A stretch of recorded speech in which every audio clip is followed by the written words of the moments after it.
perfect. Can you see me okay? Is the video good? Yes, perfect. No problem at all. Should we walk and talk?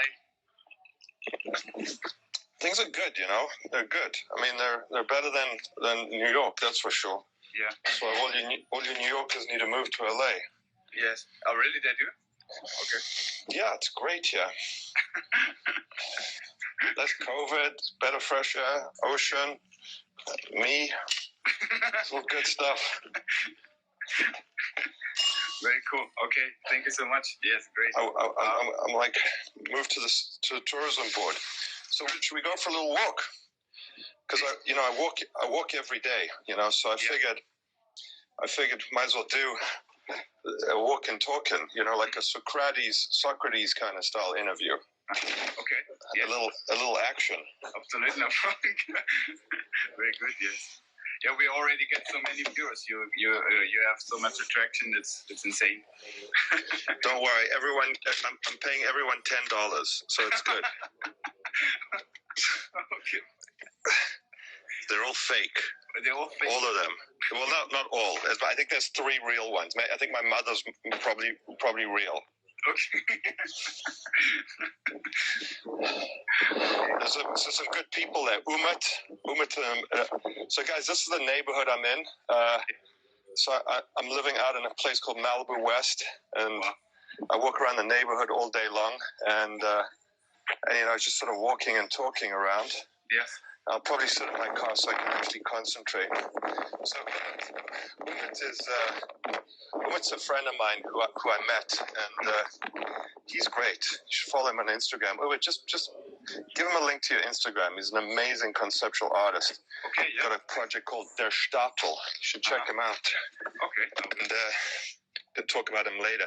You know, I didn't read the questions you sent me because if I read the questions, then you know, I think it's always good not to read questions and just do the interview. Okay, perfect. Yeah, no problem at all. Then we can start improvising. Absolutely no problem. We already have so many viewers. Did anyone ever tell you look like Green Arrow? You know, like you got like the you know Green Arrow, the comic book character. Okay. Yes. Thank you. You know, you got that like Green Arrow vibe. Thank you. Okay, great. Yeah. Okay. Oh shit.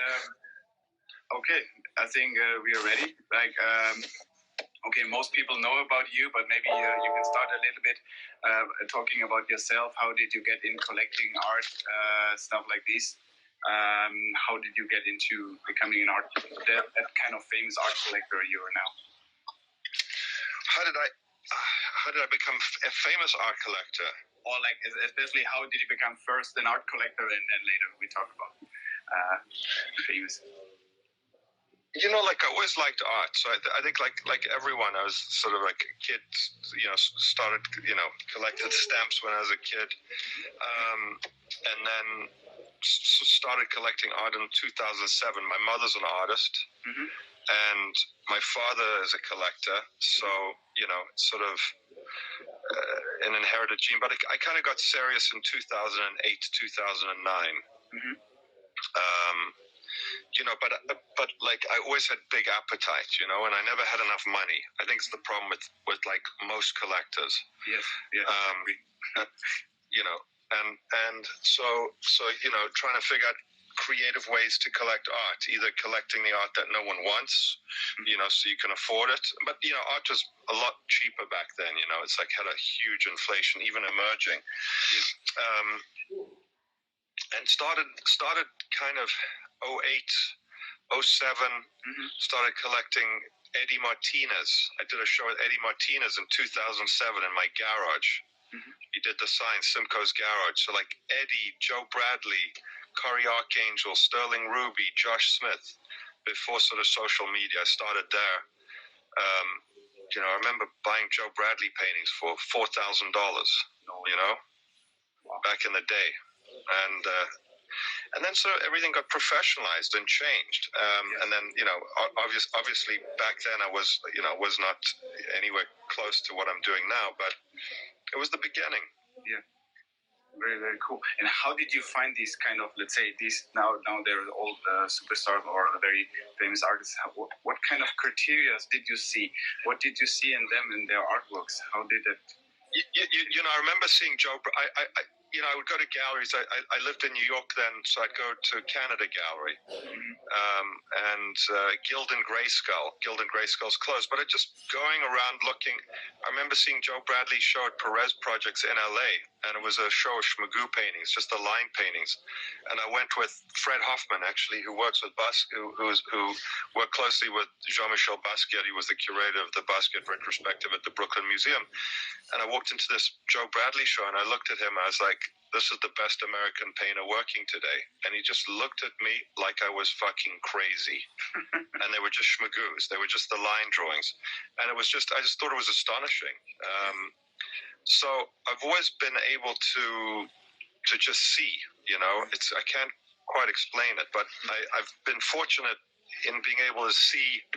I bought Sterling Ruby's first spray painting, SPO1. I walked into Metro Pictures one day, and there was a green painting against the wall. And I was like, how much is that? And they were like, 35,000. I'm like, will you give me a discount? They were like, yeah, how much? And I was like, 30 grand. And that was a lot of money for me then. And I was like, okay, I'll buy it.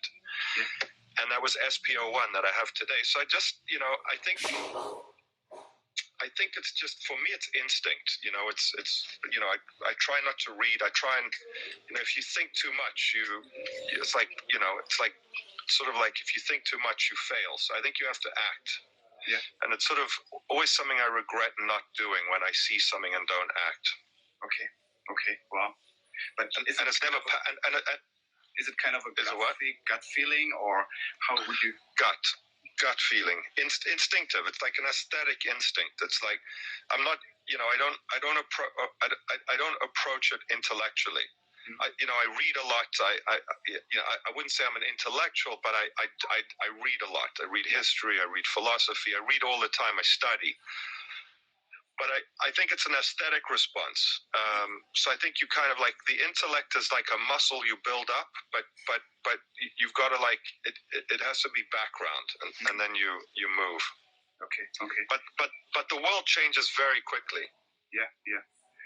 And how do you adapt to this changing world? Where do you see artists what is the next step, or what is the kind of next thing which it might be interested, or do you have your own style, thinking, okay, this is interesting, this is what I am, this is what I want to collect, or do you rather see, okay, this might be the next step of becoming a trend or a hype or whatever it is, or a big artist? I don't necessarily look for trends. So I don't like, I remember people are like, what's the next big thing? I don't think like that. I still collect a lot of work which is abstract today. There's a lot of great abstract work being made. I've never been strong in figurative work. It's never been something, even today, I'm not particularly strong in figurative work. I like process. I like materials. I also like artists who are very prolific. I like artists with large production profiles. I believe large production profiles enable more collectors to have access to the material. So I like artists who produce in large volumes and who make a relatively consistent kind of artwork across the volume. I don't fetishize artists who produce a little, because you can make a market. I believe, culture is like nature. You should produce as much of it as you possibly can and distribute as much of it as you possibly can. So different artists have different practices who I work with. Corpo is, his production is much smaller because it's very physical and laborious. But I don't fetishize I don't fetishize slowness or reduced amounts. I just look for things that instinctively take me, whether it's an artist in Indonesia who's an abstract painter named Pico Iabadiko, or conceptual work like Umut, who you can see online, who does this project called Der Stapel. Umut, just for everyone's sake who's reading, just put your Instagram so you can see. So I have very, very broad taste in art. Africa, in India, China, all over the world. Yeah. But if you say, like, for example, like that an artist has to produce a lot, what do you think in this case, like, about the current market that galleries creating waiting lists for collectors to wait for works and rather control the process where a work is getting or who's getting a work? What do you think about this from your point of view? Okay. That's my response. Okay. And how do you want to change it? Can you somehow try to change it, or what do you want to change in the art market? I think you can change it. There are different systems, there are different artists. There are artists, I think if you're patient, if you're patient, you get whatever you want. But, you usually get it when no one wants it. So, you might get your Christina Quales painting in 15 years when no one wants it for like $10,000, or maybe not. You don't know. But I think the key is not to be caught in a trap, and just be patient. Yeah. It depends how much money you've got. If the money is irrelevant, and for many it is, it's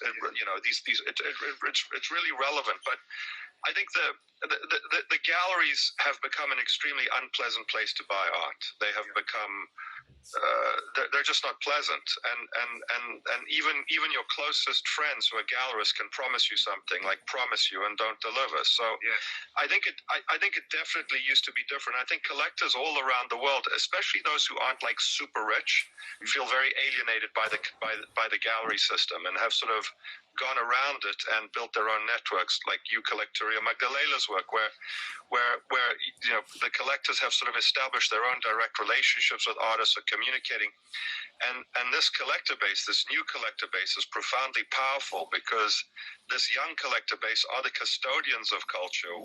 They're the collectors who are reaching out to artists, or marketing them, or are putting them on their Instagram, or communicating, or seeking them out.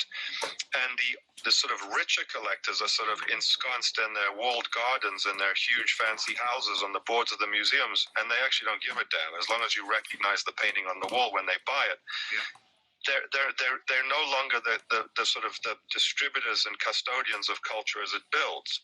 So I think there's a collector class that is enormous, very distributed, global, undercapitalized relative to the price points expected to pay for work, and completely alienated by sort of this extremely pretentious, classist, elitist gallery system, of which many of the small and mid-sized galleries are extremely and profoundly complicit in doing. And they've lost an opportunity of actually building an enormous collector base long-term to support. So many of those artists that they actually prevent people from buying are artists that don't exist in these collections, don't exist on these Instagrams, don't exist, because they're sort of the lower class. But these sort of distributed collectors are the ones who are going to be supporting over the next decade in building the cultural narrative for those artists. And in 10 years' time, it might be, well, no one even knows who those artists are. And you see, like, you can look at many of the galleries of, and sort of the artists, in a way, they don't really exist in a broader space outside of a sort of a very small art world. So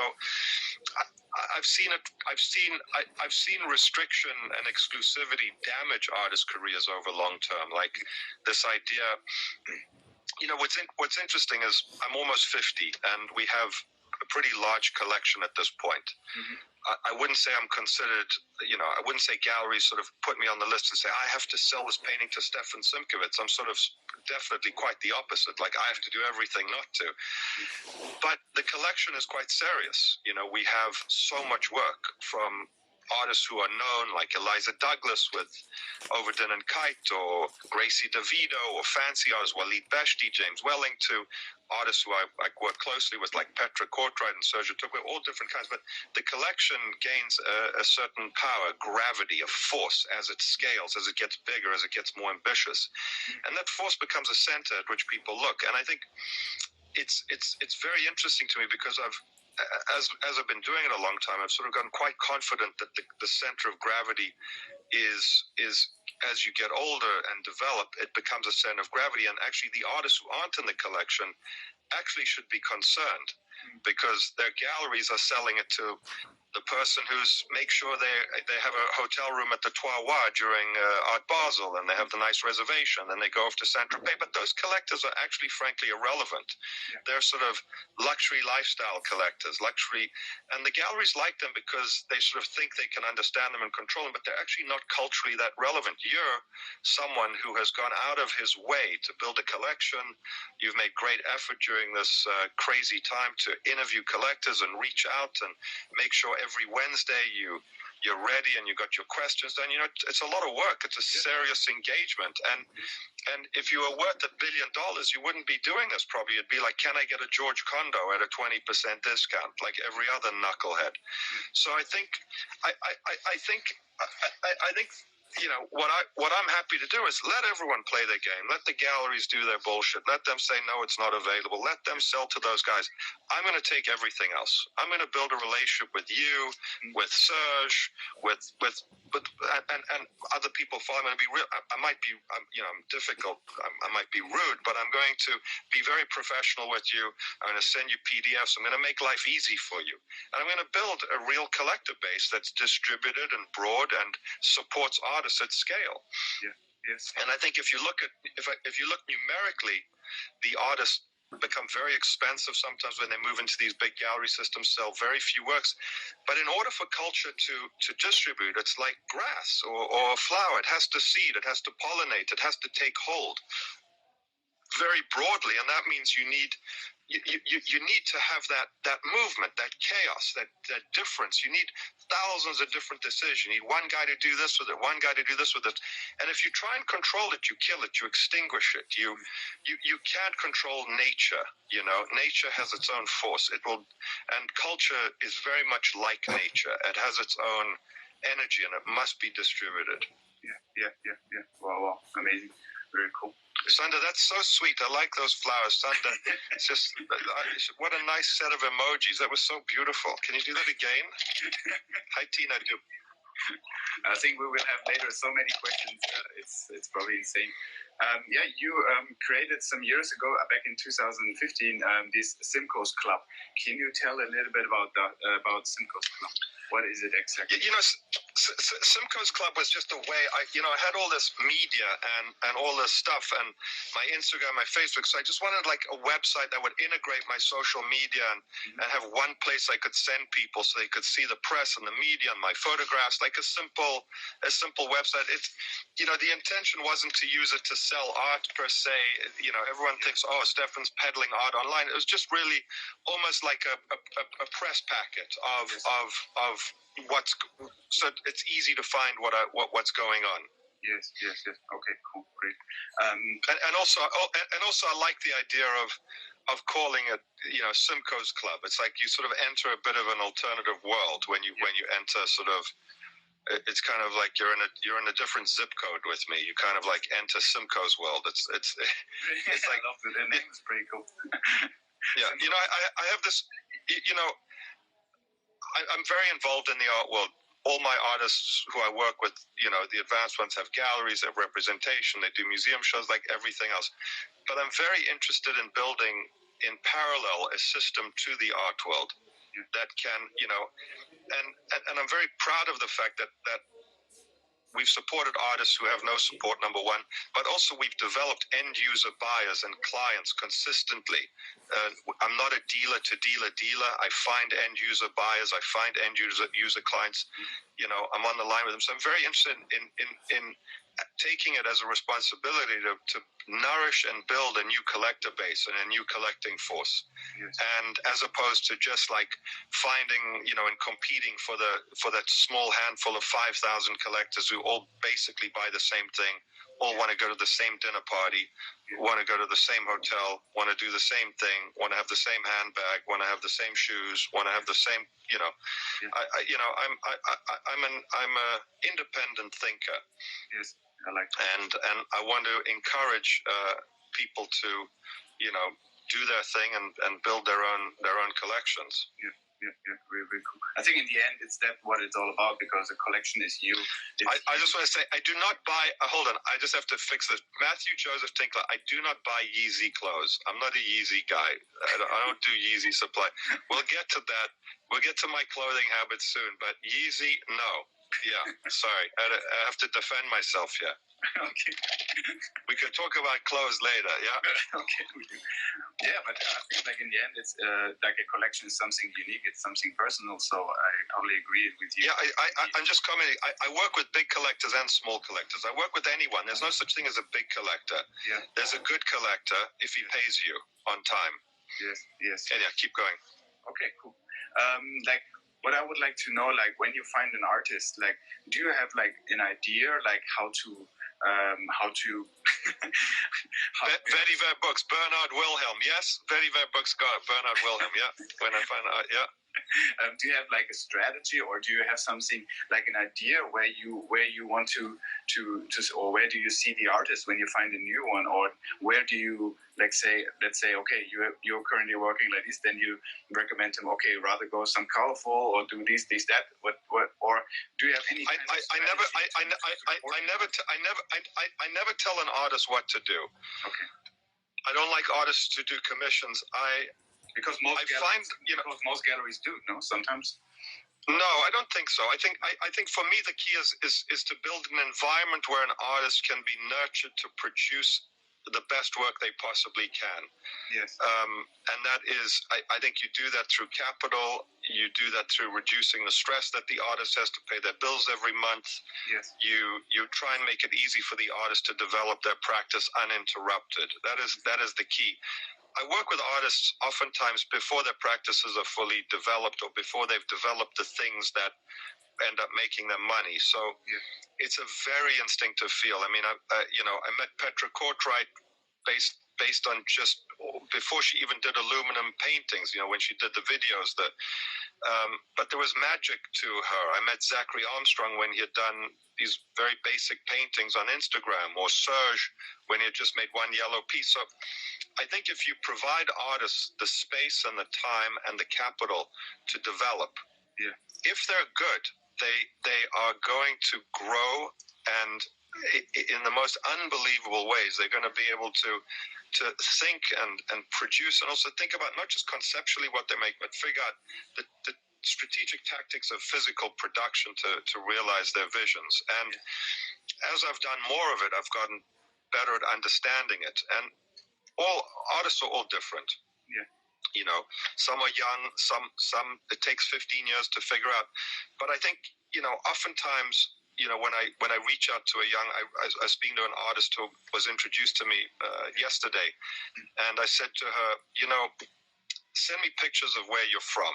And she was from, I'm Dominican, I live in the Bronx, Dominican Italian.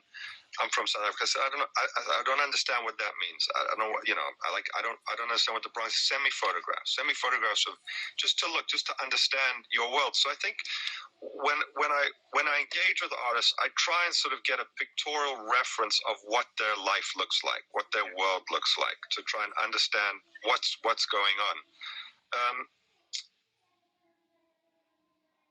My primary sort of specialty is early artist development. So artists where you have very little data, very little material. They're years before making the work that they'll become famous for making. They haven't even figured out how to make it yet. So it's a very tricky thing, because you have to support them up until that point and hope that you still have access to the material when they do that. And I think that's something that people don't realize, because I sometimes don't pay a lot of money for work, but to get to that space where an artist is actually making that work, it can take months, it can take years. Yes. And there's a huge amount of risk in it, because financially you have to provide a long runway for an artist to develop. It's not what I think what a lot of galleries do, because they're under so much financial pressure, they're competing against the big galleries, the art fair is expensive, they have no margin for error. If they do a show, if they don't sell, they're messed up. If they don't sell at an art fair, they're messed up. So they're all chasing artists who are producing what can be sold immediately. There's very little development for an artist to develop a runway, to sit there, maybe not, Zachary Armstrong, an artist I work with, has spent, a year and a half producing a show in China with no pressure from me whatsoever to be like, oh, you need paintings for an art fair. The work he's making is, it's indescribably astonishingly ambitious. There's no pressure. There's just, and I think you get a much better quality. The system, how it works today, this kind of produced to be in the art fair next week, it has created an inferior quality of production. That is very momentum based, and those trends change all the time. It can be abstract, it can be figurative, it can be identity politic, it can be female. They're all meta trends, but within them, I think you've got the longer time an artist has to actually develop their practices without this uninterrupted show, and this is a very interesting moment, COVID, because that kind of competitive instinct to have a show and do a museum and do an art fair, it's all gone. The artists aren't competing against each other, because literally every gallery, museum, and art fair is closed. So there's no FOMO of, oh, that artist has a show there, I'm jealous. There's this kind of, finally, for once, it's like breather, where everyone can sit in their studios or where however they work and can actually practice their craft and do so without looking over their shoulder to see who's beating them in it. So I think obviously stressful, because money is tight for many, but I think it's a very interesting moment where artists who I think are most comfortable in their studio, most comfortable not socializing, most comfortable not having to talk to ridiculous people at dinner parties at Art Basel, because if you sit at these parties, 90% of those collectors are just absurdly ridiculous people without even aware of it.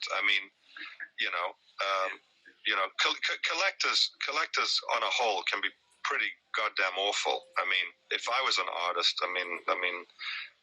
yeah. You must feel bad, in the end, to be in this party that you're the artist and all these people staying around. No, I don't feel bad. The collecting class is so wrapped up with buying social value. How do I join a museum board, an acquisition committee, and maximize the amount of power I have and spend as little money as possible so my ass gets kissed on a regular basis. So they're buying social capital, but want to do so and get a discount on it. So you end up with the collector on an acquisition committee at a museum who buys work from a gallery, and the gallery tells the artist someone on the board of a museum bought their work. Yeah. But it's not really someone on the board of a museum. It's someone who paid $3,000 to be on an acquisition committee to, buy a work so they could, but everyone sort of needs to look like they're doing their job. So the gallery explains to the artist how museum people are collecting the work, but the guys or the person's really just kind of a loser, So there's a lot of that shit going on. Spend as little as possible and smell the aroma of their perfume as much as possible. I love your sarcasm. It's pretty cool. What is your next step? Where do you see your collection in the future? Do you have a target, or is it quite open? Or what is your way in the future? My target? I have no idea. I'll either be bankrupt or very rich. I have no idea. One of the two. Okay.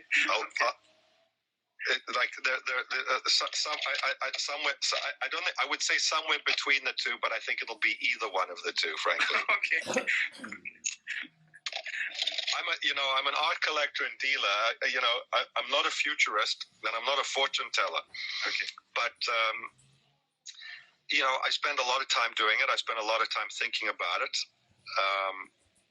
I have a good eye consistently. I believe in my eye. I believe in my instinct. Yes. I'm very patient. Yes. Believe it or not. Great. And where do I think it'll go?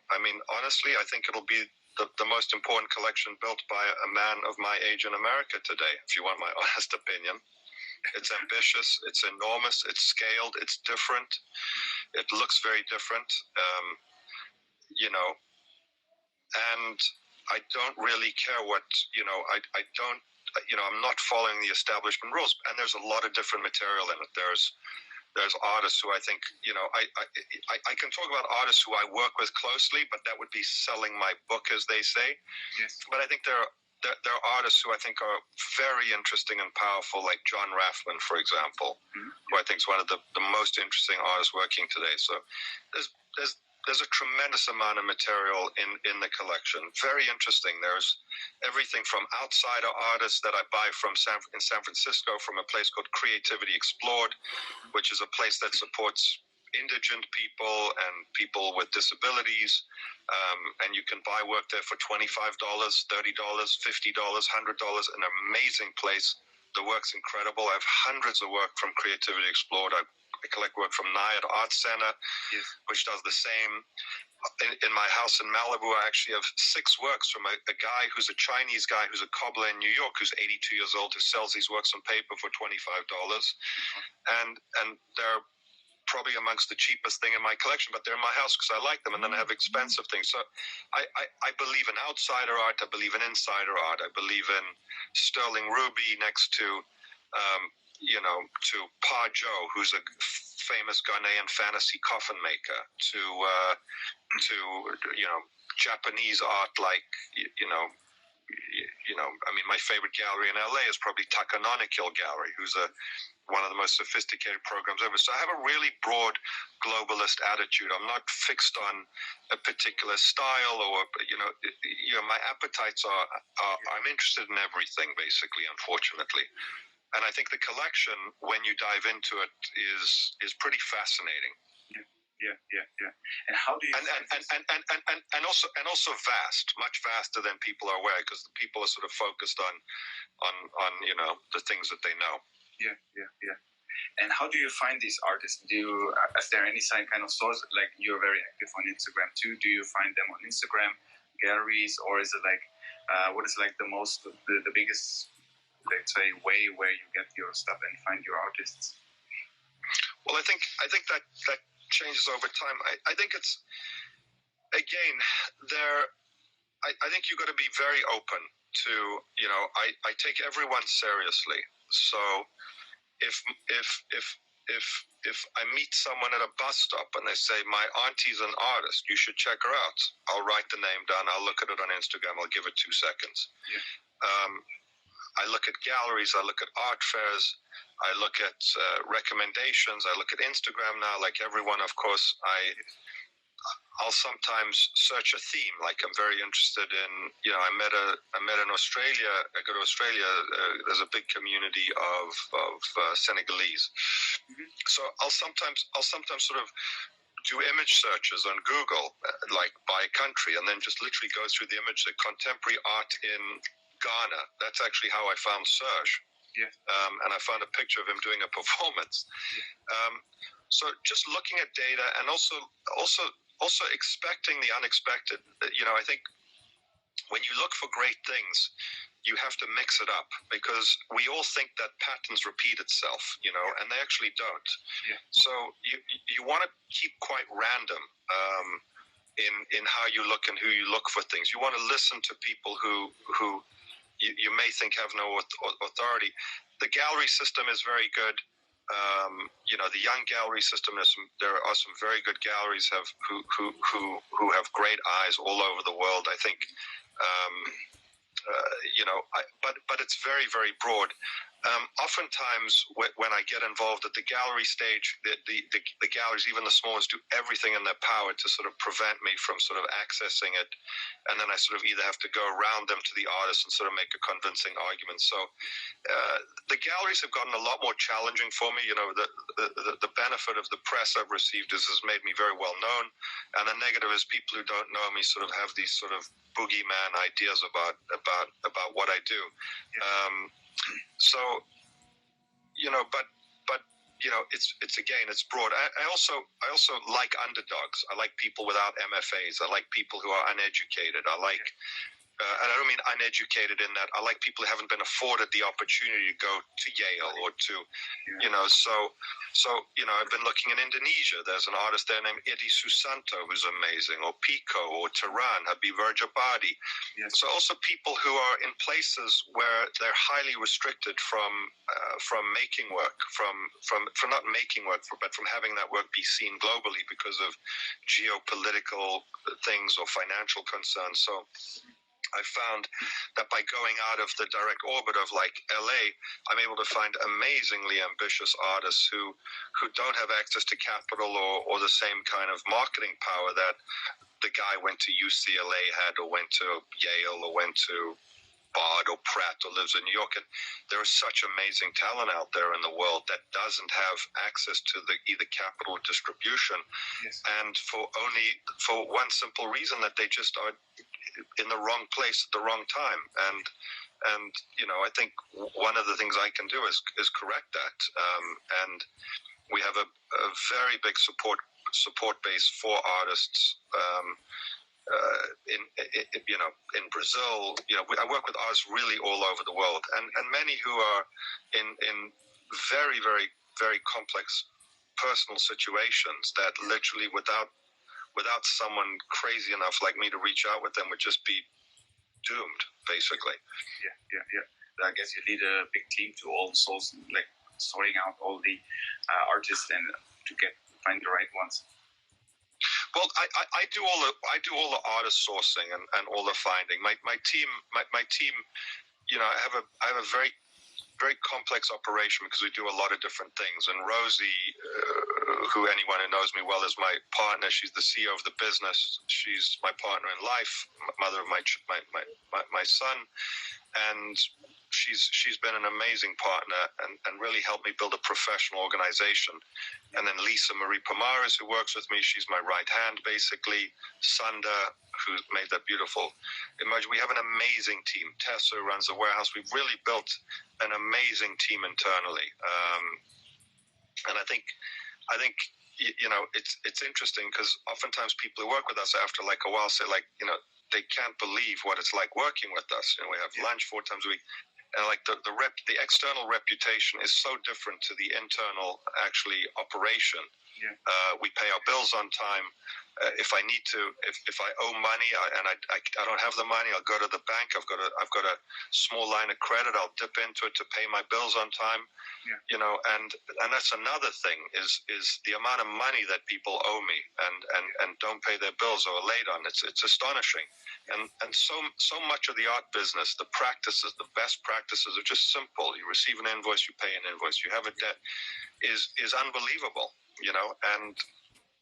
And I think we try to run a very, very professional shop. Try and if we say we're going to do something, we generally do it.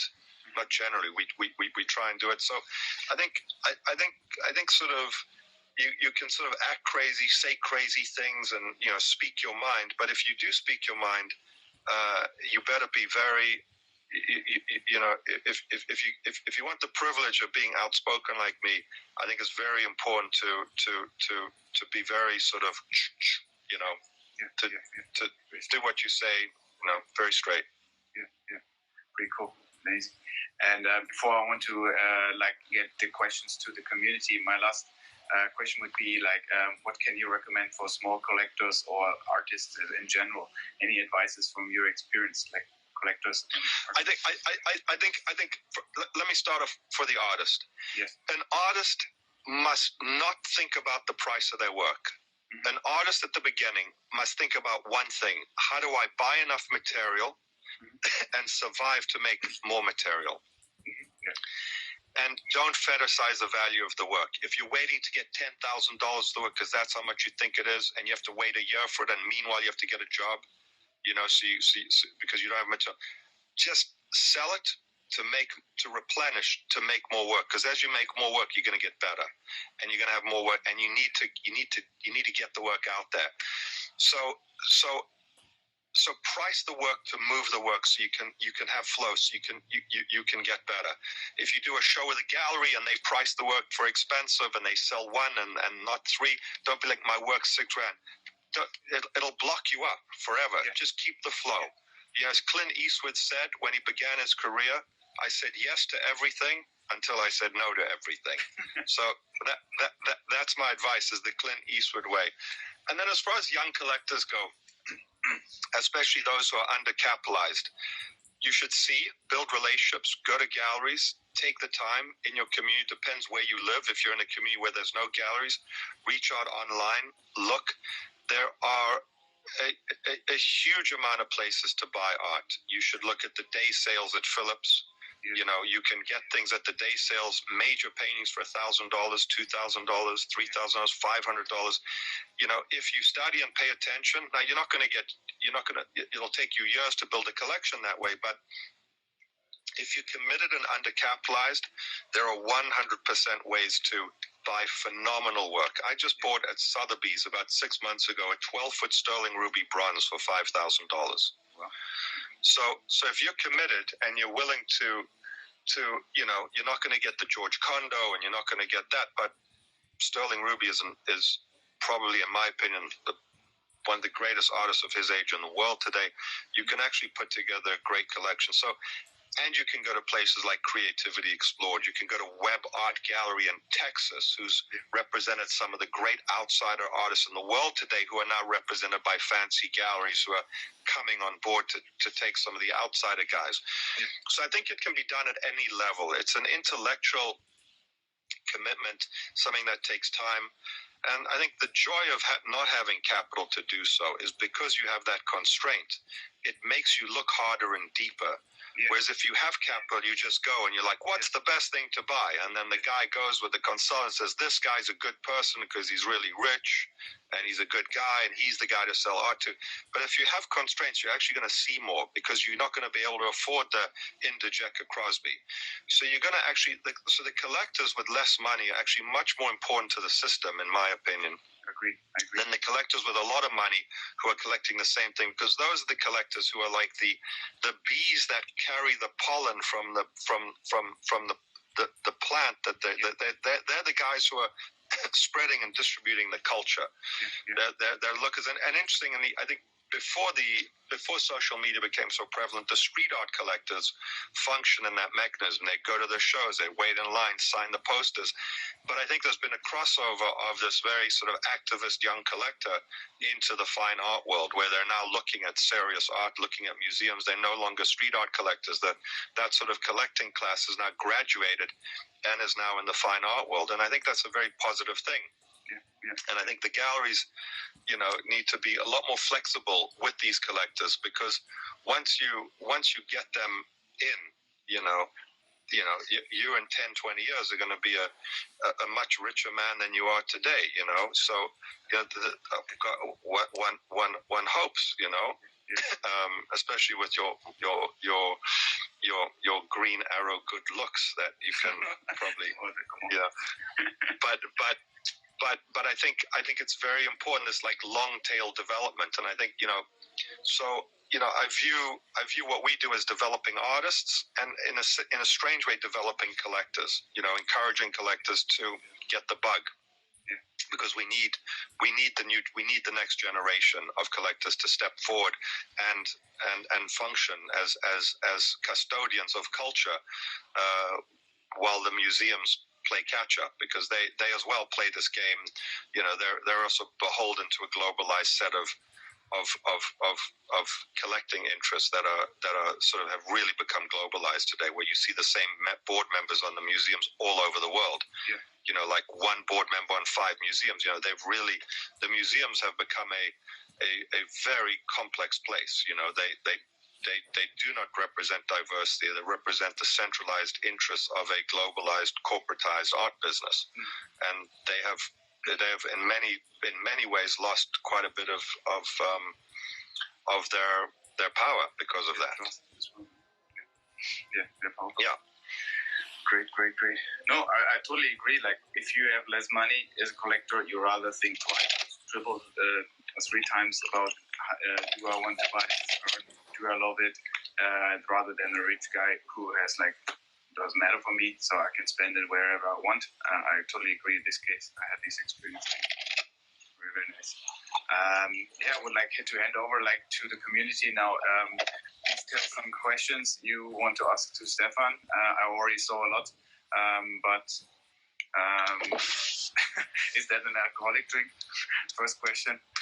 So this is cold brew coffee from Blue Bottle. I ordered it. It's been shipped to me, and I didn't sleep last night. Okay. My son came to bed at 3 a.m, woke me up, and I didn't sleep. So I went at 5, did some work, and then 5 a.m, I went for a walk around the neighborhood. I walk 6 miles every day, so I've already walked 8 miles.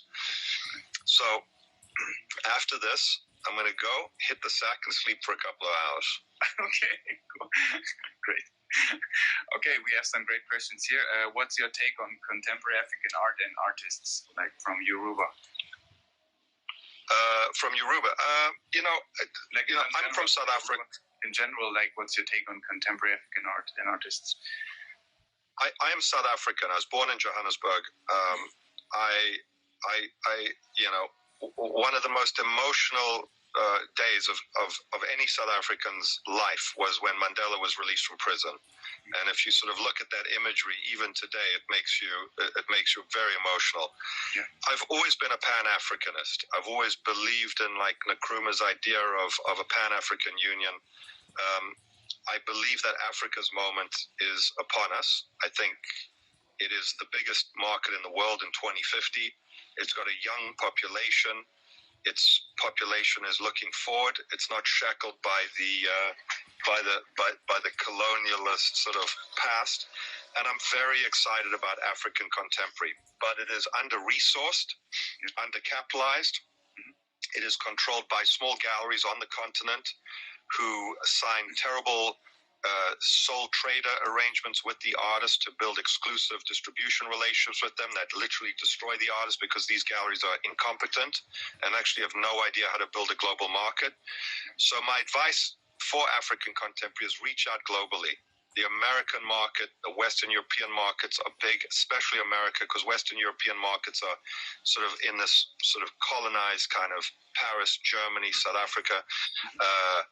And I'm a huge believer in it, but it must be free. It must be liberated from the control of these small galleries who I believe are not competent enough to look at these artists and say, you should play on a global field. You can play on a pitch.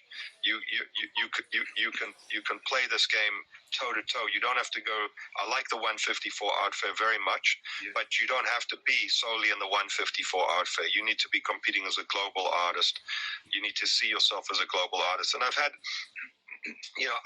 I go very deep with artists because it takes so much capital and time. It's very intense. I work with an artist named Serge Tukwe-Klati, who many of you know, who's got many great projects like his Yellow Brick Road project. Pa Joe in Ghana, Cameron Platt in South Africa. Yes. I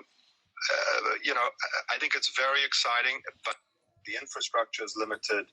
Galleries in America don't want to ship goods. They don't want to ship goods back. But Africa to me is going through a moment of great creative prosperity, and I think it's just the beginning. Okay, wow, great. Yeah, I'm looking forward. Some more great questions. Okay, some people ask you about your style of fashion. I think this we can do later, as you want. I mean, clothes are important to me. I've always been like a peacock from a clothing department point of view. But there are three basics for me: Bernhard Wilhelm, who I love, he's a fucking genius. Paul Harnden, who I love, he's a fucking genius. I've been wearing him for 15 years. And every now and again, a few things in between. Casey, hats from Natures of Conflict. There's a store in LA, a women's clothing store named Ma Meg. I buy a lot of clothes from them. Yes. And yeah, I love clothes, Nice. Always have. Very nice. Here's an interesting question. What do you think about decentralizing control from galleries and the big 5 auction houses? Victor? Well, decentralizing control for who? It's again big question, but you have to have a more nuanced answer. The auction houses are great. They provide liquidity, provide a professional clearinghouse for artists, and they understand that the morale for any one individual to decipher. So this idea of the good collector and the bad collector, the auction house has the following methodology: can you pay? Is the money clean? And will you pay on time? And so they provide great liquidity and pragmatism to the market. So I don't think you need to see decentralization there. I think, the auction houses have done a pretty good job. And when you talk about decentralization, you're talking about decentralization for who? Because the artists who are centralized are great beneficiaries of the centralized marketplaces. They make tens of millions of dollars, some hundreds of millions of dollars over time. So I don't think they want to see a decentralized marketplace. And the centralized marketplace really keeps out a lot of fragmentation. So I don't think in terms of you should decentralize the big auction houses or the big gallery system. They're good at what they do. They do a good job. Yes. Hauser and Wirth in LA has come to the city and done some of the most epic historical shows you could wish to see. David Hammond's, Manzoni, Guston, things that the institutions would dream of seeing them in a museum. So yes. I'm good with the big gallery system. They provide a function. They do at this point a cultural service by doing shows that museums can't afford to do, and doing them much better because they can move with speed. They don't have to basically follow the strict guidelines of curators who many times have their heads up their asses. And Blum and Poe did a show this summer of such staggering beauty, and there's certain things they couldn't get. So they wanted to do Koonings. They had an artist do a kind of a riff on a de Kooning. So things that in big institutions you couldn't do. They're too slow moving. They're too bureaucratic. The institutions fundamentally also have to reinvent themselves, but they're bound by sort of these social value collectors. I just believe that the smaller players, instead of thinking about decentralizing the big ones, it's not a big versus small, should just act more pragmatically, should be more flexible. They should do deals in a more dynamic way. They should, this idea that you go to a gallery and there's a price and you get a discount. There are a lot of different kinds of deals and transactions that can be made with different people in different ways. And there's very little business creativity when it comes to the integration of collecting interest, capital, and small galleries. It's very much like, this is the price, this is the thing, there's a waiting list, my best artists are reserved for those on the boards of the museums, and then they're going to go off to a big gallery. It's kind of boring. Yeah. There's no wheeling and dealing, there's no flexibility, there's very little innovation. So instead of thinking about decentralizing the big guys, I think what we should do is think about, how do the small guys operate in more dynamic ways? How do they actually market the artists better? Because if the artists are maybe marketed better and looser, maybe they'll build bigger markets that'll benefit everyone all around. Yes. But there's a very protectionist sort of attitude to it. It's like, it's mine, it's my artist, I control him, and no one else can have him. But you're a small gallery in South Africa. What the hell do you know about California, for example? Nothing. How big is California? About 100 times bigger than South Africa. So a lot of artists are blocked in relationships, and they're so grateful to have a gallery because they fetishize this idea of representation to such a degree that it actually harms them, and then they don't move outwards. So I think artists must take agency themselves. They must manage their careers directly. They mustn't rely on anyone. They must make the decisions themselves. It's very important that artists, have agency over their galleries. They can rely on them, but that they also think about things thoroughly, and understand that sometimes the interests of the artist long-term are very different to the interests of the gallery long-term. Because galleries have programs. They're very different businesses. And my interests are very different long-term to an artist, and I recognize that. But I built a very flexible system for myself where artists are not bound to me exclusively. I don't have agreements with them. I don't have contracts. And it's very important that they build their own relationships with galleries, with other collectors. I encourage it. Yeah. It's something that I think is critical. I think this idea ownership is difficult. So the big guys do what they do, and they do it pretty damn well. Hauser, Gagosian, Zwerner. These are Tadeusz Ropek. These are professional operations, excellent operators. Kordansky's becoming a big operator. He's a great operator. Blumenpo's a great operator. I have no fault with these guys. They've done pretty damn good jobs for a pretty long time. It's really the rest of the market is a real mess. The development side of the market is a real mess. It's got a lot of problems. I think that's where the fixing has to be done. Yeah. Okay. Well, so you mean in the lower in the mass market, rather? It's not in the there's no mass market, but in the lower end market and the mid market, a lot of work needs to be done. A lot of hard thinking, hard collaboration. It has to be done. Yes. Okay. But it's sort of a winner takes all strategy. It's sort of everyone is trying to kind of run up the hill to the top as quickly as possible before they go out of business. Yeah. And I think this thinking kind of promotes a kind of an activity that is actually at the end of the day quite alienating to collectors and actually at scale undermines many careers and sort of blocks them from access to working capital. I believe fundamentally that in certain situations, not in all, but artists should be able to sell a bit of material directly, even if they are with galleries, if it behooves them. I don't believe in these rules. Not that it should harm the gallery primary market, but there should definitely be moments, especially now, for example, is one of those moments in time where the galleries might do very well because they're not spending money on art fairs. Yeah. But you have to understand, the artist will do a lot poorer because that money that gets spent on art fairs, when they recoup it, well, the artist is making money. So, this is a moment where the capital accessible to artists is dramatically reduced. Yeah, agree. Yeah, absolutely. Oh, amazing. Really nice answer. Thank you so much. We have so many questions. So, guys, there's about 200 people here. I need to take a leak. Who wants? Who wants? Should I put you on pause, or should I take you for a leak with me? Do we have any comments? Let's do a vote. Everyone, 190 people. 190. Well, we had 200 something already, 202. But getting. What do I do, guys? What's my advice? What's the word, folks? Oh, I have to. There's so much communication there. Lisa, where are you? I'm giving you Lisa to talk. Guys, we're taking a bathroom break for 2 minutes.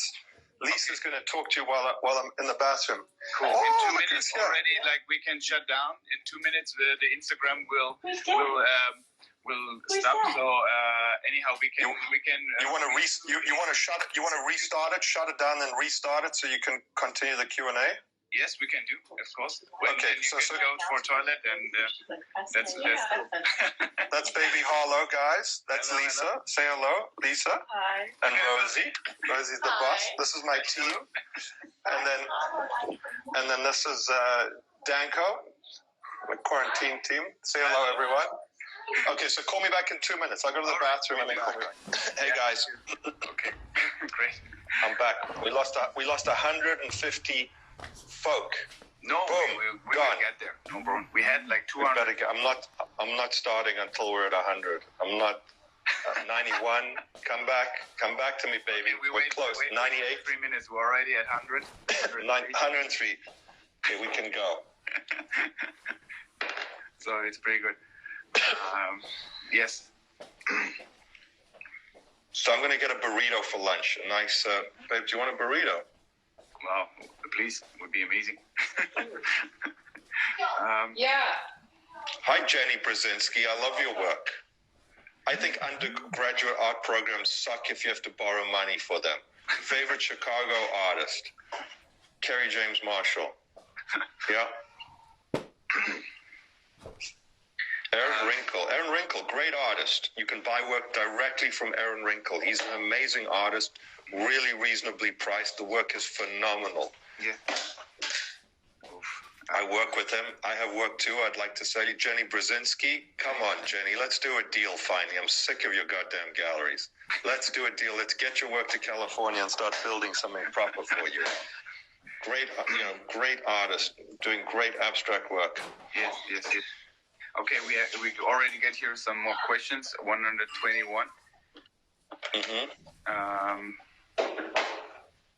Facundo, I've been looking at your paintings. I like them. They're good. Yeah? Window paintings, yeah. William Grubb, my God. How are you? Vincent Price, LA Collectors Today. Well, it's funny. I just lent a whole show to the Vincent Price Museum of a great artist named Umar Rashid. There's two interesting museums in LA. One is the Vincent Price Museum, which is in East Los Angeles, which is on the campus of the school, and they collect they sort of support a lot of Latin ex-artists. And then the Gene Autry Museum, the Autry, which is an interesting museum, has as many people as MoCA go, and they've got a really interesting collection. Also, one of the great gun collections in America, and both started by crazy actors, Vincent Price and the singing cowboy Gene Autry. Pretty cool. Here's a pretty good one.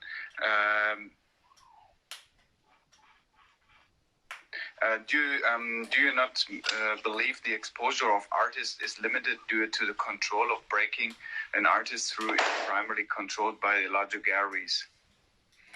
Sorry, repeat that question. Do you see it? It's now on. Can you see it? Just read it. Hold on. Do you believe the exposure of artists is limited due to control of primarily controlled by larger galleries? I mean, it's not limited. I mean, the primary galleries, have a mechanism of exposure that's big. They basically make the work so in demand by making everyone chase it because they think it's going to go up in price. Avery Singer, for example, very sought after artist, but they limit the volume of distribution. She's a young artist, so I don't know a single young collector who's ever going to own an Avery Singer unless they're like inherited a fortune of money or are super wealthy. So Avery Singer will occupy a space that's fine, but I don't think as a young artist I don't think she's going to have the support of like fully her generation. There's not enough material out there, so it'll be in museum collections. But I got news for you. Museum collections are visited by people, and the only way for artists to sort of have authority is for them to actually have connection with a lot of different people. I think that's why Jonas Wood's so successful as an artist. There are a lot of people that collect his work, have for years. Eddie Martinez. Yes.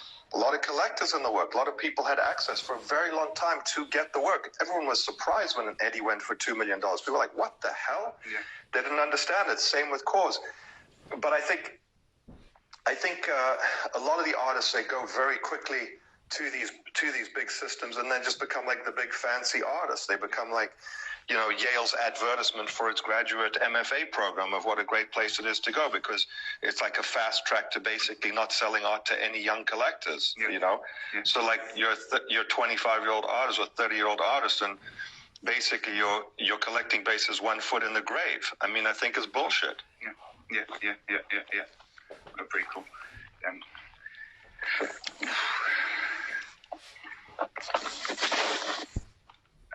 Advice to students undergrad fine art programs. Can you pray?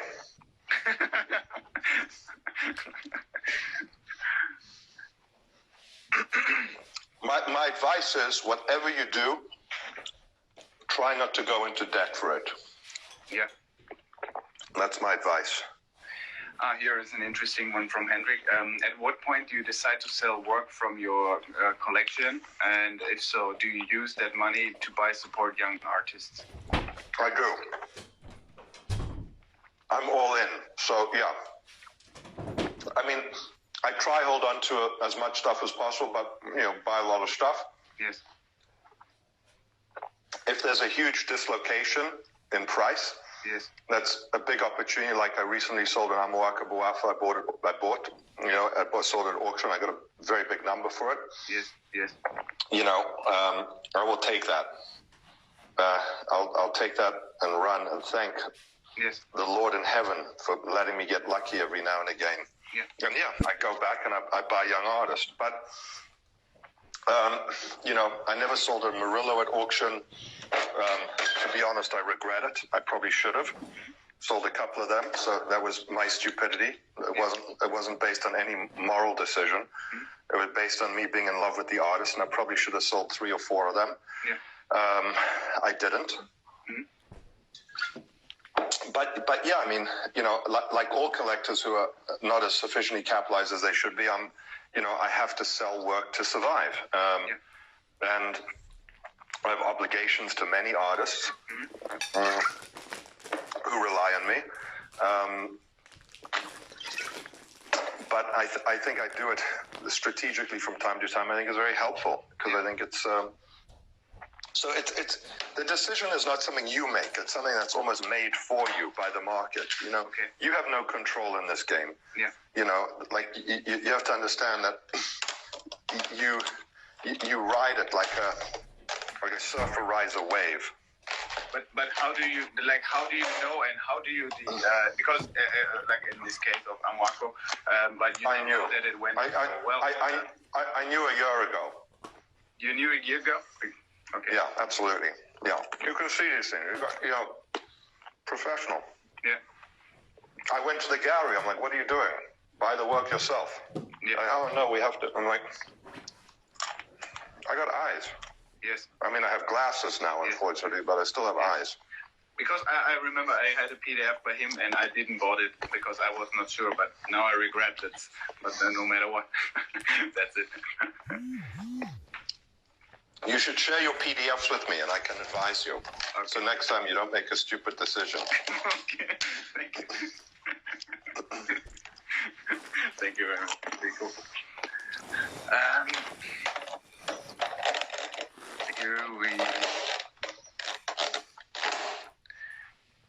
Have you ever donated a work from your collection to a museum also? Millions of dollars, tens of millions. Great. I've donated to every major museum in America. I've donated to the Brooklyn Museum, to the Nasher, to MoCA, to Chicago, MCA Chicago, to the Perez Museum. I've donated over $10 million of work to museums. I've donated far more in excess of what I can write off against my taxes as well, in the millions of dollars. Yes. Okay, great. And millions. And I do it not geographically. The Hammer, I do it to the Tang Museum, the Teaching Museum. I've done to Stanford. I mean, I've donated broadly, and I'm not a regionalist. One of my philosophies is if you can buy the work in an expensive amount, you can actually be a distributor of that material to institutions. Yeah. So I believe institutions should get access to work at scale cheaply as well, instead of suffering to raise money to make acquisitions. So I believe in this institutional. I'm interested in building a distribution system for collectors, for institutions. Institution donations are a significant part of my strategy and something that we have done on a consistent basis at a much bigger scale than my terrible, shocking press would lead you to believe. Okay. Here's another question from Serge. How do you feel about artists who turn their back when they become successful? How do I feel? How do you feel? I mean, artists are notoriously badly behaved, but they're like anyone. They can vacillate from being to, I hate to say this because it's terrible, but I'm a Jew, and Jews have this thing against German people, which comes from the Holocaust. And we have a saying, it's terrible to say, but the Germans are either licking your boot or they've got their boot on your neck. And artists have a tendency to do the same thing. Okay. I don't fetishize the morality of the artist. I don't think the artist is a supremely moral creature. In fact, quite the opposite. So I happen to work with a handful of very nice artists. I don't know how they happen to work with me, but I'm very blessed with having worked with Petra Kortright, who's very successful today, and she is more wonderful today than she was when she wasn't successful. Yeah. Core. So I've had good luck with what I call the core artists I work with, but I like nice people. I want to be around nice people. Yeah. But how do I feel about artists who turn their back on you? You know, it's something that is not unexpected. It's happened to me. It's happened to me many times. But you know, what can you do? Nothing. I mean, it's not a nice feeling. Yes. Yes. I mean, but it's it's always disappointing. It doesn't feel nice. Yes. But there's nothing you can do about it. Yes. Okay. Great. We have some more questions here.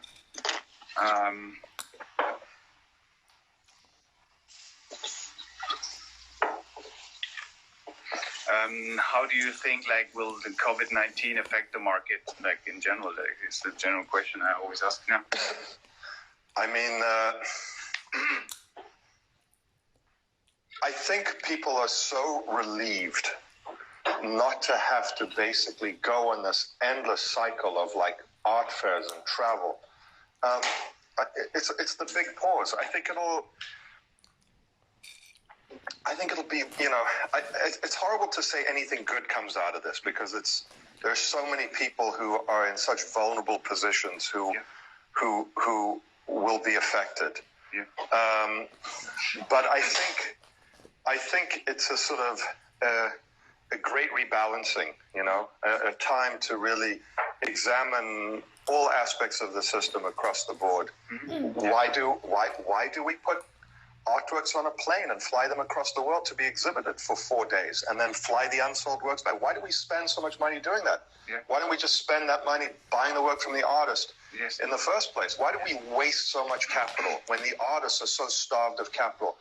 I think a lot of people are going to re-examine things and say, like, do we need this? Yes. And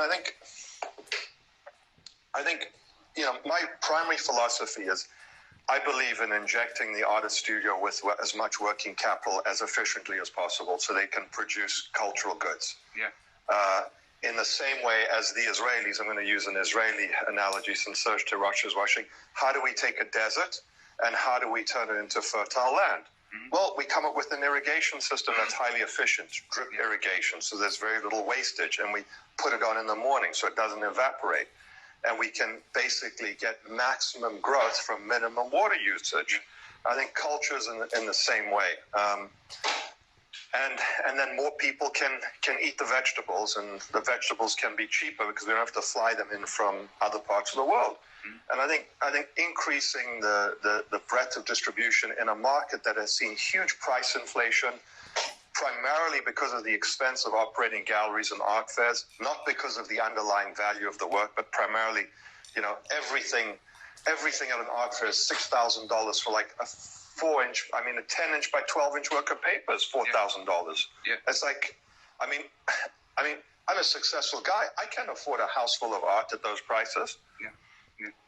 Yeah. And I think that's very unfortunate. I mean, and that's why I have artists like this, Cotton Tweed, $700 from I think $1,000 from Steve Turner. Yeah. Jeffrey Scudder, amazing. He's an amazing artist. Jeffrey Scudder, just another system.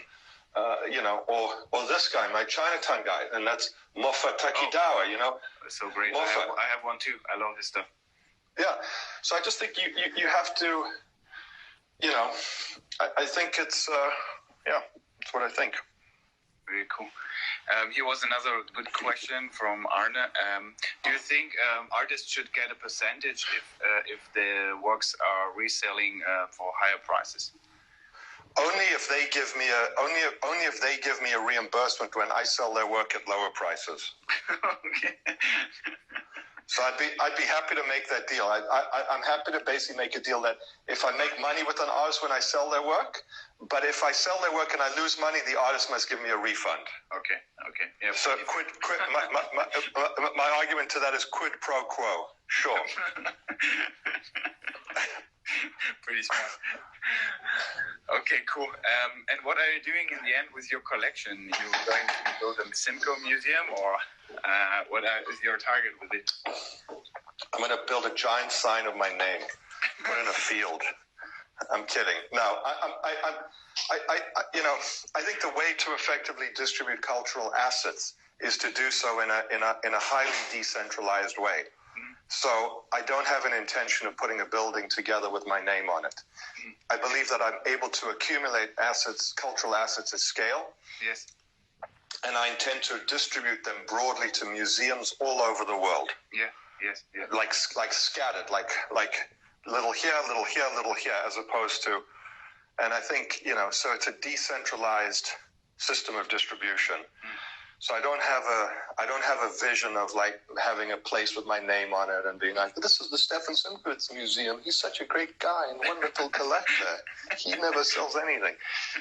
I'm not in the social value business of building a good reputation. If I was, I would need to hire the best publicist in the world. I'm in the business of building a system that efficiently capitalizes artists at scale, encourages people to do the same thing, and to reinvigorate a system with a much stronger fundamental force, much more diverse collector base, more artists doing better, institutions showing work that is different, reducing the cost of their exhibitions. So I think probably at the end of the day, it's a big collection. I'm really thinking about how to distribute these things in a broad way. How do we get them out there? I have partnerships where I loan art to corporations and stuff, and just physically getting the cultural assets seen and deployed in different ways. Yeah. So, for example, we did a show with VPAM. VPAM came to me. They liked an artist named Umar Rashid, had very big holdings of him, about 50 works, 60 works. He's actually in the Hammer Biennial coming up. And they were astonished. I'm like, look, I'll lend you the whole show. When do you need it delivered? June 5th. So material arrived. They're not a well-funded museum. They're a teaching museum. And the show's been there for 6 months. And it was great. It was really effective. And I think these kinds of engagements are very good. So I would love more museums to interface with me. I was going to do something at San Francisco Art Institute with Gordon Knox, and then he found out it was me involved behind it. It was a show of African art, and then he was like horrified it was me, and then he canceled the show. Oh, really? And so, but there's a lot of politics involved in these places, a lot of inefficiency. But hey, you know what? San Francisco Art Institute, you know what happened to them? No, I don't know idea. Closed. Oh, see. COVID-19, couldn't take it. So a lot of these institutions, you got to start making pragmatic decisions, and just being hyper practical about how to basically physically get these works seen, so the artists can build markets that are supported more broadly. Yeah, great. Really. I like there's great institutions. Franklin Sermons at Perez Museum, great. Cesar Garcia at the Mistake Room, great. Jamila Johns at ICA, great. There are a lot of small institutions. Yeah. They all have different issues, but institutions also need to learn how to save costs, become more flexible. Yeah. They need to accept the fact that they can make mistakes. Yeah. Museums are sort of brought up in this idea that a museum doesn't make mistakes. It only shows what was historically important. I think that's a big problem in today's environment. We all make mistakes. Yeah. The world is so complex, so fast moving, that like this traditional idea of like being an improvement. I mean, what we see today, ironically, in the rise of female artists and artists of color, is that we realize that museums actually have been making mistakes for the last 75 years. Yeah. On a pretty consistent and regular basis. So that's the irony of it. So I think,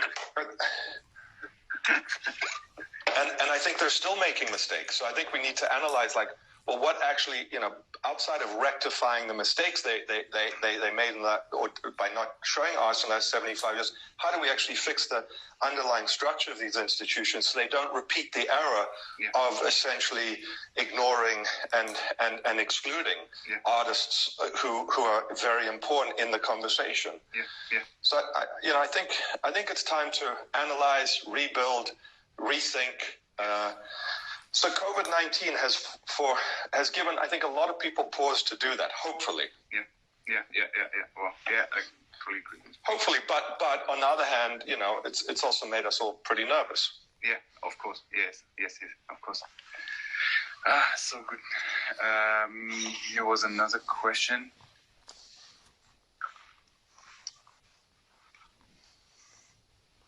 No, this one is too complex. A lot of people asking you to write a book. You can do. Well, again, I've written a lot on social media, on Facebook, on Instagram. I'm doing a book with a guy named Ben Johnson, but I'm not writing it because people who know me know I take a lot of pictures. Yes. And I don't think it'll be a linear book per se. I think it'll be a collection of responses, thoughts, essays, rants, images. I'm including quite a few emails from horrified gallerists when they find out that I was the proxy buyer behind something. Yes. So it's going to be a very funny book, and it's going to be But the idea of writing a linear book and being on is, it's more like a document, sort of like of historical note. And I think like the interesting thing today is not so much as this is chapter 1, chapter 2, chapter 3. Yeah. I study a lot. My hobby is learning. Mm-hmm. So I'm doing a course now on Confucius, the Analects of Confucius. Yeah. And essentially, it's 500 short analects, 500 short idioms, whatever. Yes. And they're collected in 20 different chapters or books. Yeah. And they're all random. There's no form to it. It's not like Western philosophy, which is linear. Yeah. So I think in the same way, I want to collect my ideas in that way, where you can open it at any point and it engages conversation. I might be wrong. I might be right. Yeah. I might be right for you and wrong for another person, depending on where you sit. So just a mechanism so that we can all think. None of the things that I say are steadfast. Yeah. There's no correct path. In many cases, I'm wrong. Yeah. I'm not the right person for every artist to work with. In fact, I could be a very wrong artist. Yeah. Every situation and circumstance is different. Yeah. And it depends on the personalities, the position. There's no one-stop solution for everyone. Yeah. And I think that's very important to realize that. But what you do need is the fluidity and openness to kind of mediate solutions on a very flexible and dynamic and open basis. Yeah, great. We have another interesting question, which do you think it's important to establish auction records for emerging artists? No, I don't. I think auction records are irrelevant. If the work bombs at auction, then the auction houses won't take the work. Then they'll be. I think they're irrelevant. Also, oftentimes you'll see a piece at auction that's not really a good example of the work. I think the market is the market. I think people pay too much attention to auction prices, and the collectors who are buying specifically based on an auction record. Honestly, I wouldn't give a damn about them. If it bombs at auction, fine. If it does well at auction, it doesn't. I sold the Amoaka at auction for $800,000. I doubt there'll be an Amoaka selling for $800,000 for a very long time. These auctions are single events based on specific material, based on specific moments in time. I would not acknowledge them as much credence as people like to give them. Yeah. You gotta press forward and do your stuff. Yeah. Okay. Great. Pretty cool and pretty interesting. I found another question. Does the situation of COVID change your collecting, let's say, strategy or philosophy? No. I was saying this to Anita. I did a talk with her last week. My collecting strategy was the same before COVID as it is during COVID, as it will be after COVID. Support artists who were fucked before COVID, who are fucked during COVID, and who will be fucked after COVID. Support artists who like COVID does, I've always supported artists who, in good times and bad times, they're always under pressure. COVID puts a lot more people under pressure, but it doesn't change the kind of work I'm going to collect. I have seen some good work that I think is excellent to collect, made during COVID. Marion Benami's lizard videos are just astonishingly good. I'm sure you've seen them. New York Times has covered them. They're beautiful. You should all watch them. They're remarkable artworks. But no, I think you have to have a path. And that path has to be consistent. And if you get beaten up on the path a little bit or pushed out of the side, you got to find that path back again. And I think even something as big as COVID, you have to keep you got to keep the car in the middle of the road and keep driving. It's a tough business. There are things that happen to individuals individually and nationally and globally that, of course, change everything. COVID is a big event for sure. And it affects, it reduces everyone's capital, and that is, is it good? No. Do I know what the outcome of it? No. All I know is I got to just wake up every morning and do what I do every day. And whatever comes in my way, I got to deal with it. But I mustn't let it kind of redefine the whole thing. You adapt. Yeah. Well, pretty cool. It's pretty insane. Thank you so much. Maybe we have some last good questions.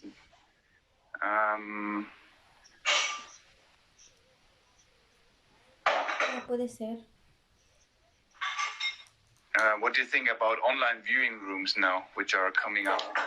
An online viewing room is basically a website that says online viewing room on it. I think it's meaningless. I think Instagram is an online viewing room. That's much better. Hey, how much is the work? It's like putting a sticker of an orange on an apple and saying it's now an orange. It's like, what do you think of online viewing rooms? I mean, we've been looking at online art all the time. Whenever you look at something on Instagram that you like, you're in an online viewing room. Like this definition of we're doing online viewing rooms. It's like, okay, no, you're sending out bulk emails.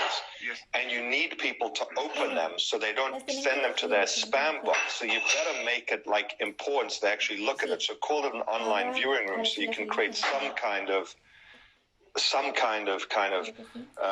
stickiness to get people to open the email and put their email address in so you can generate a lead. They're like a form of spam, an online viewing room, basically. They're like a sophisticated form of gallery spam. Yeah, I agree. There's no feeling somehow. It's like I mean, I'm a big fan of Artsy. I got to say, I think they built a great product. Looking at Artsy's Art Basel preview was so much better than looking at Art Basel's preview. So I really, whatever troubles they have, Artsy, I'm a huge fan of that product. I think their product development teams are great. They've made it easy to look at art. They've made it fuss-free. I love the product. I mean, so Artsy and Instagram, that's my online viewing room. So all the galleries inundating me with emails saying, "Oh, no, online viewing room." It's an excuse to fill your email with spam, basically, except with fancy artwork. Yeah. Pretty cool. And who got you into art? How did you start this coming up? I like that. Stefan, are you a disruptor or simply notorious? Wait a second. Where is it? I'm both. Simply notorious. Okay. I'm notoriously disruptive. No, how did I get into art? I mean, you fall into it like anything. I don't even remember. I like into art. That's a boring question. That's a words of advice to under-resourced African artists. Look, my word of advice to all under-resourced artists is one: you better be good. That's not a piece of advice. It's like what's my advice to an under-resourced professional soccer, like an amateur soccer player? You better be good enough to play pro. So if you can cross that threshold, then my advice is call me. But unfortunately, I hate to tell you, most of you ain't going to be pro, because playing in the pros is a hardcore game, and very few people have the skill or the talent to do so. And that's something that is true. So if you're good, call me. That's it. That's my advice. My number's public. Yeah, perfect. Okay, I need to find some. Oh, Andre Justus. No, it's not the same. Art Basel Online was great. I mean, if you enjoyed scrolling back and forth and navigating a really hard-to-use website and spending 6 hours doing so, God bless you. You got more time than me. I'm glad you liked it. Pretty cool. Moffat Takida, gallerists are evil. They're not evil. Most of them are hardworking people who are well-intentioned. Yes. It's just many of them are very bad businessmen, and they're misguided, and they make very bad decisions. They're not evil. Not evil. Especially Moffat. It's insane. I love his works. They're great. Do you enjoy a scuffle, Stefan? I don't know what that means. I hate fighting. I'm not a very physical person. I don't like physical violence. No, I don't like a scuffle. I like a conversation or discussion. Okay. Okay, I think... I can see the questions. What does ROFL mean? ROFL, don't know. SSLA, big one. Yeah. No, many... Okay, so any other questions, folks, or do you want to ask any other questions? Any more questions? Otherwise, thoughts on emerging in Miami art? What person who is not an artist inspires you in the art world? I mean, the art world abroad. I like Slavoj Žižek. I think he's in the art world. I think he's great. I love a podcast called The Red Scare, which is on Patreon, which is run by Anna Kachekian and Dasha Nekrasova. And they're two of the smartest women around, and they're really worth following if you don't know them. It's called The Red Scare on Patreon. I love the work Brad Trammell does. He's got a great Instagram account, and he really speaks truth to power, and I love him. I think he's a great voice. Really smart, Brad Trammell. You should follow him and look at his stuff. Oh, now I'm getting so many. I have to. Let's see the questions. San Francisco artistry may stay open. They might. Are you still doing coffee in LA? I'm not. Coffee shops are closed, if you haven't noticed. Red Scare #1. Yeah, Red Scare's the best. I wish I was as smart as Dasha and Anna. I'm not, unfortunately. Regarding the small galleries in Africa and globally, why can't large galleries collaborate with these galleries instead of poaching artists after they invested time in these artists? Well, art galleries can't because they have huge infrastructures, and essentially they're like they're like black holes. They take in the light, and they want to reprice. I mean, they do. I mean, Zwerner works with Carlos Ishikawa. That not works. They, feed them a few bones here and there. There is a bit of collaboration between the big guys, but generally the big guys are big guys. Different operation. Yeah. How do you, for example, it's a kind of good question. What do you call good art? What are your criteria for good art? I mean, my criteria are my criteria. If I think it's good, then it's good. Your criteria are your criteria, but there are professionals in the business who spend their life looking at art, and you do get better looking at art, but good art is, it's very difficult to describe what a criteria is. It's not, it's not like a well-made table that it should be sturdy and well-balanced.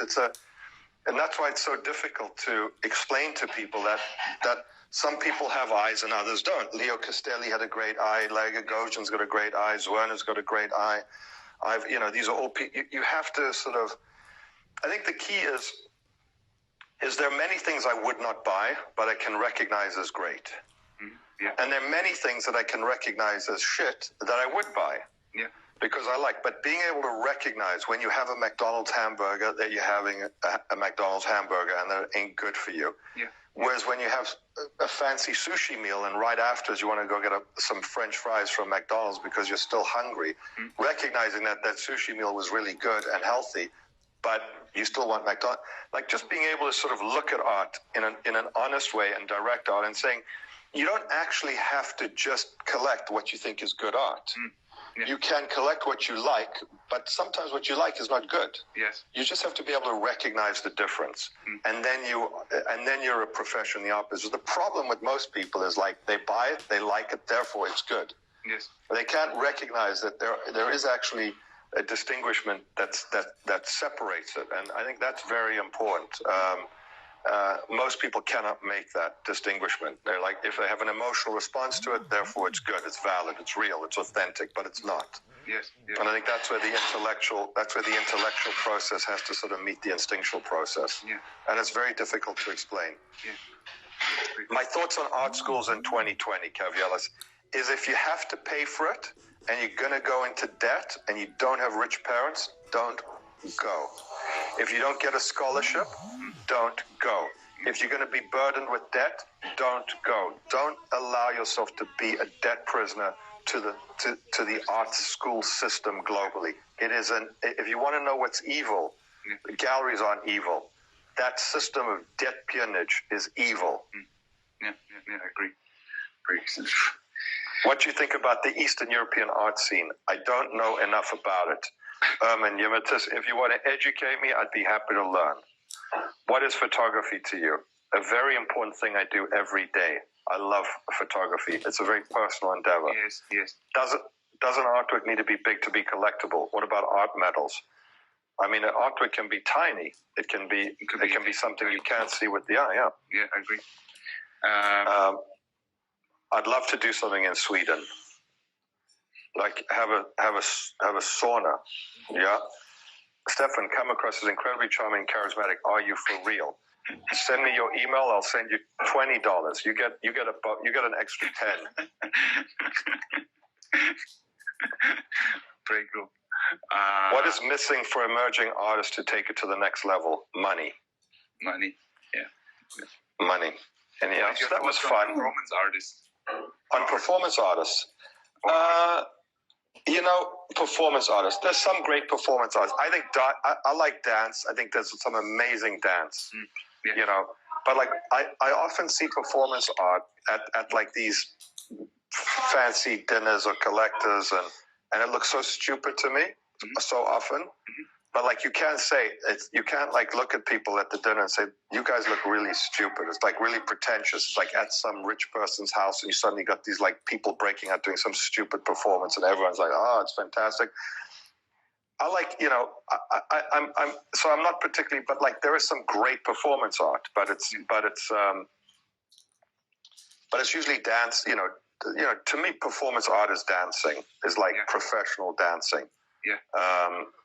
A lot of, but it's very, very vague. But generally, I find a lot of it is undecipherable. So you're supposed to think it's good, but a lot of it's really bad. But if you say it's bad, you're like, oh, you don't understand performance art. Yeah. It's like one of these things, like conceptual art. It's like you can you can be afraid to look stupid by saying it's terrible. It's very difficult to understand why Fred Sandback is so good. Like there's a very thin line, to excuse the pun, between Fred Sandback and a bad conceptual work of art. Anna Mendita, absolutely brilliant, genius.